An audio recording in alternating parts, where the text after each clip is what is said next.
¿Alguna vez has sentido que tu vida estaba marcada por nada más que pérdidas? ¿Que todo lo que tenías que hacer era empezar de nuevo sin saber si había alguna esperanza en el camino? Esta historia es para ti. Te voy a contar la historia completa del libro de Ruth, una historia real que habla directamente al corazón. La historia de una mujer extranjera, viuda y indigente, que lo había perdido todo, y aún así decidió seguir adelante, aferrándose a la fe y al amor. Quizás tú también te sientes como Ruth o Noemí, con las manos vacías, cansada, sin saber si hay futuro. Pero te prometo que al escuchar esta historia, descubrirás que la pérdida no es el final, que hay esperanza, redención y propósito, incluso cuando todo parece perdido. Dios nunca abandona a quienes confían en Él.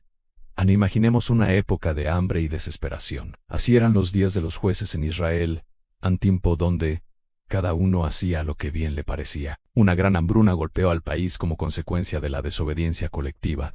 Los campos estaban secos y estériles. La ciudad de Belén, cuyo nombre significa casa del pan, se había convertido en una ironía dolorosa, en un lugar donde el pan brillaba por su ausencia. En este contexto de desesperación vivía una familia respetable en Elimelech, su esposa Noemí y sus dos hijos, Malón y Kelión. Día tras día veían cómo sus reservas se agotaban, cómo los niños lloraban de hambre en las calles, cómo la vida se les escapaba entre los dedos, hasta que Elimelech, como padre y esposo responsable, tomó una de las decisiones más difíciles de su vida. Reunió a su familia y con voz quebrada declaró: no podemos quedarnos aquí.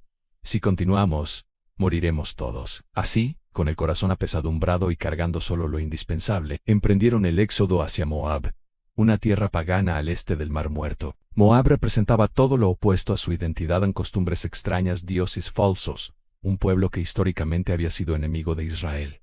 Pero allí había comida. Y cuando el hambre aprieta, la geografía teológica pierde importancia frente a la supervivencia. Después de un largo y agotador viaje por caminos polvorientos, la familia finalmente llegó a Moab. Comenzaron desde cero en una sociedad que los veía con recelo. Elimelech, Noemí y sus hijos trabajaron incansablemente, adaptándose a nuevas costumbres, aprendiendo un nuevo modo de vida.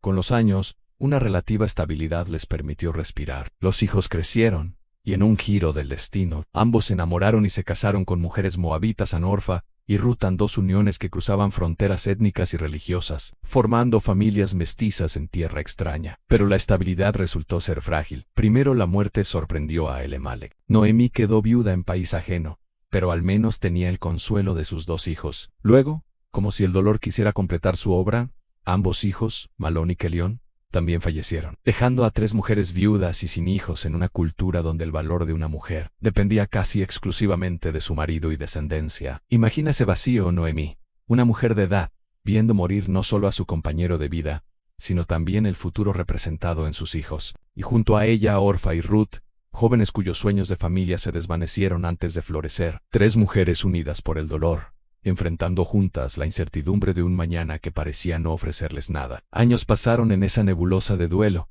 hasta que un día Noemí escuchó un rumor que hizo palpitar su corazón de manera distinta. En Belén, su tierra natal, algo había cambiado. El Señor ha visitado a su pueblo, decían los viajeros. Ha terminado el hambre, los campos vuelven a dar fruto, hay nuevamente pan en la casa del pan. Esas palabras resonaron en su alma como un llamado. Con el corazón aún adolorido pero con un destello de esperanza, Noemí tomó la decisión más importante de su viudez.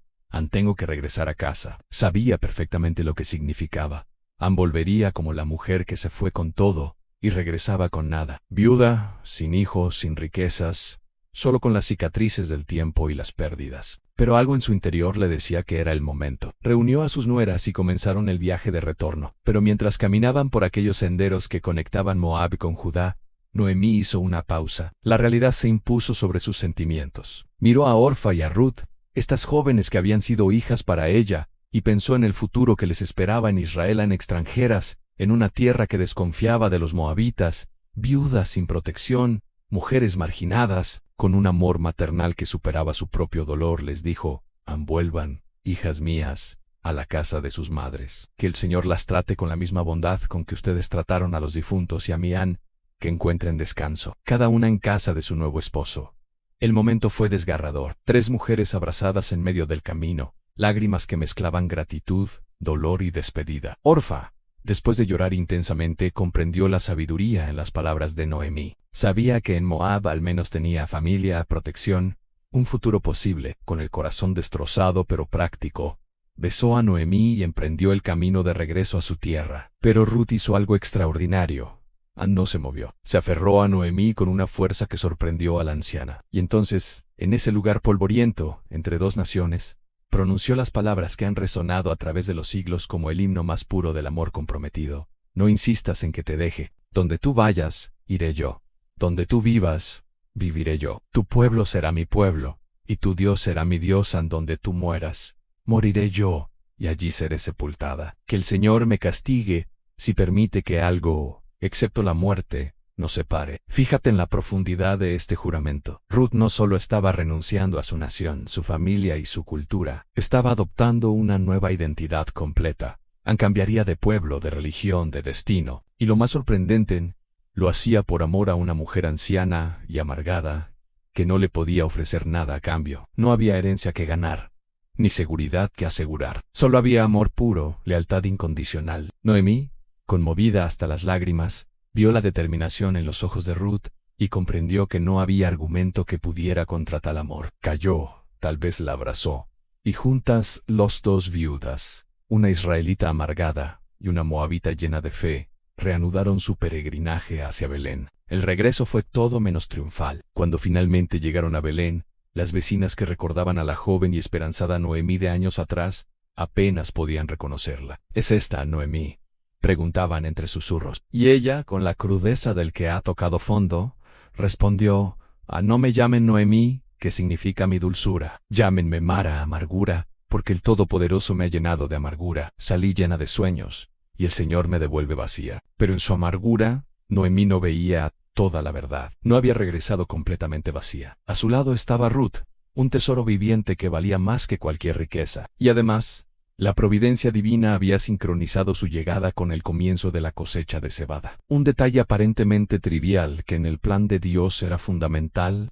Después del invierno de pérdidas, llegaba la primavera de la cosecha. Ruth, con esa mezcla de humildad y determinación que la caracterizaba, le dijo a Noemí: déjame ir a los campos a recoger espigas detrás de quien me muestre favor. Ella conocía la ley israelita. Los cosechadores debían dejar las esquinas de los campos sin cegar, y no recoger lo que cayera, para que los pobres, los extranjeros, los huérfanos y las viudas tuvieran algo que comer. Así que muy temprano Ruth se dirigió a los campos dorados de Belén. Y aquí ocurre uno de esos casualidades que solo la providencia divina explica. Ruth llegó precisamente a la parte del campo que pertenecía a Buz, un hombre importante de Belén, rico, respetado y, lo que ella ignoraba, pariente cercano de Elimelech, su difunto suegro. Mientras Ruth trabajaba con diligencia, agachándose una y otra vez para recoger las espigas que los segadores dejaban caer, Buz llegó desde la ciudad para supervisar la cosecha. Sus ojos se posaron inmediatamente en la mujer desconocida. ¿De quién es esta joven?, preguntó a sus trabajadores. El capataz, que había observado a Ruth toda la mañana, respondió. Es la joven moabita que regresó con Noemí. Llegó temprano y ha trabajado sin descanso. Solo se detuvo un momento en el cobertizo. Buz se acercó a ella. Ruth, al ver venir a este hombre importante, probablemente sintió temor. Como extranjera y viuda, esperaba ser rechazada, quizás expulsada del campo. Pero Buz la sorprendió con palabras de bondad. Escucha, hija mía, no vayas a espigar a otro campo. Quédate aquí con mis criadas. Sigue de cerca a las que están cosechando. He dado órdenes a los trabajadores de que no te molesten. Y cuando tengas sed, ve a las vasijas y bebe del agua que ellos han sacado. Ruth, conmovida hasta las lágrimas, se postró rostro en tierra y preguntó: ¿por qué he hallado gracia a tus ojos para que te fijes en mí, siendo yo extranjera? Buz le respondió con palabras que reconocían su valor. Me han contado todo lo que has hecho por tu suegra después de la muerte de tu esposo, cómo dejaste a tu padre y a tu madre tu tierra natal, y viniste a un pueblo que no conocías. Que el Señor recompense tu obra, y que tu pago sea completo de parte del Señor Dios de Israel, bajo cuyas alas has venido a refugiarte. El gesto de Buz fue más allá de la cortesía. Ordenó a sus segadores: déjenla recoger incluso entre las gavillas, y dejen caer a propósito algunos manojos, para que ella los recoja. Al mediodía, la invitó a compartir la comida con los trabajadores, un gesto significativo de inclusión. Ruth comió pan mojado en vinagre y granos tostados hasta quedar satisfecha, y aún le sobró. Trabajó hasta la puesta del sol. Cuando terminó y trilló lo recogido, se encontró con una abundancia inesperada. Casi 25 kilos de cebada. Cargando este tesoro, Regresó a la ciudad y a la casa de Noemí a la anciana. Al ver semejante cantidad, preguntó asombrada: ¿Dónde espigaste hoy? ¿Dónde trabajaste? Bendito sea el que te reconoció. Ruth le contó toda la historia, culminando con la revelación crucial en el hombre con quien trabajé hoy. Se llama Buz. En ese instante, la esperanza que Noemí creía muerta resucitó. Exclamó: Bendito sea el Señor, que no ha abandonado su bondad con los vivos ni con los muertos. Este hombre es pariente cercano nuestro.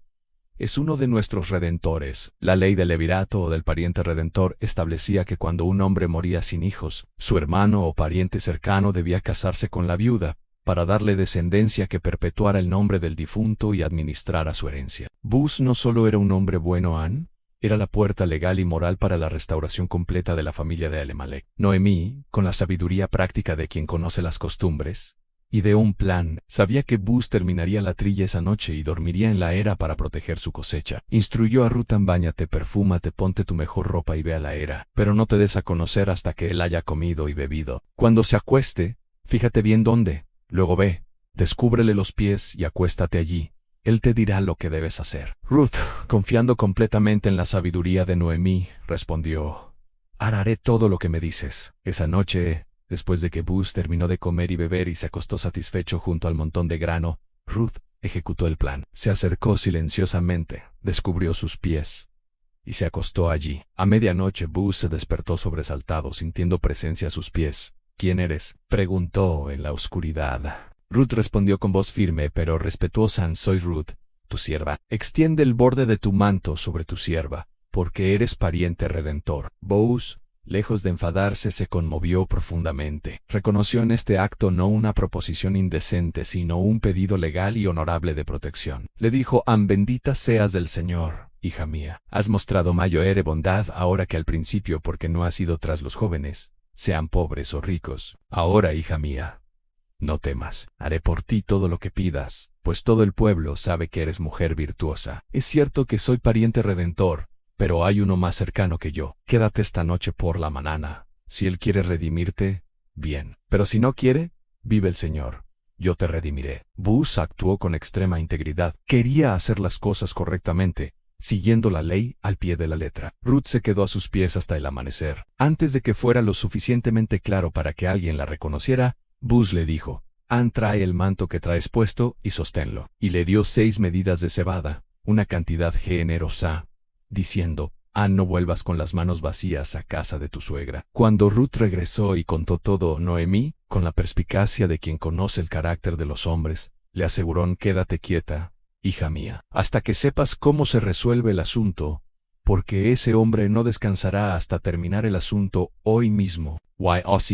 Buz fue directamente a la puerta de la ciudad, el lugar donde se hacían los negocios públicos y se administraba justicia. Cuando vio pasar al pariente más cercano, lo llamó: ven aquí, fulano, y siéntate. Reunió también a 10 ancianos de la ciudad como testigos oficiales. Ante todos, Buz expuso el caso a Noemí, que ha vuelto del país de Moab.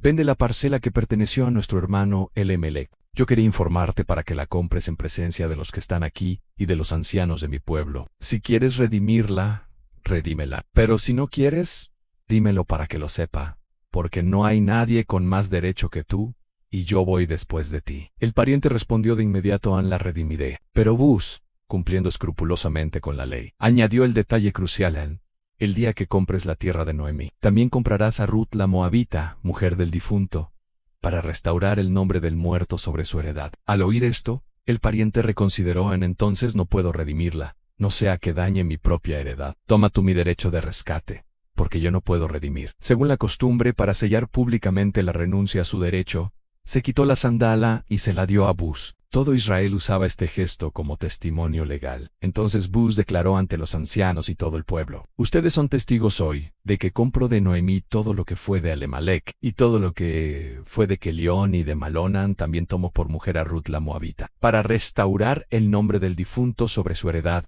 para que el nombre del muerto no se borre de entre sus hermanos y de la puerta de su lugar. Ustedes son testigos hoy. Los ancianos y todo el pueblo respondieron: somos testigos. Que el Señor haga a la mujer que entra en tu casa como a Raquel y a Lea, las 2 que edificaron la casa de Israel. Que seas poderoso en Efrata y tengas renombre en Belén. que de la descendencia que el Señor te dé por esta joven, sea tu casa como la casa de Feres que Tamar dio a Judá. Buz tomó a Ruth por esposa. Cuando se unió a ella, el Señor permitió que concibiera y dio a luz un hijo. Las mujeres de Belén dijeron a Noemí: Alabado sea el Señor, que hoy no te ha dejado sin un redentor, que sea famoso en Israel. Él te devolverá la vida y te sustentará en la vejez, pues tu nuera, que te ama y que ha sido para ti mejor que 7 hijos, lo ha dado a luz. Noemí tomó al niño, lo puso en su regazo y se hizo cargo de él.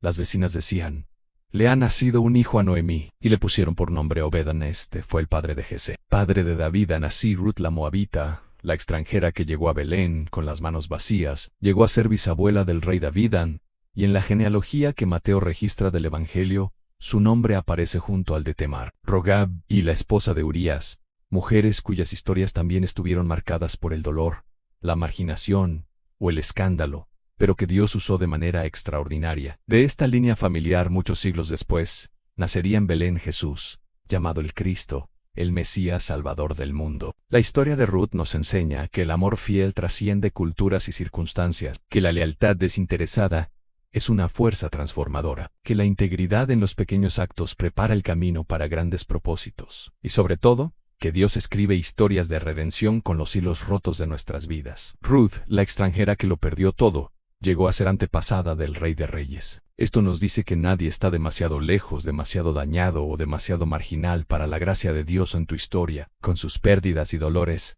puede también convertirse en un testimonio de cómo Dios restaura, redime y escribe finales hermosos donde solo parecía haber ruinas.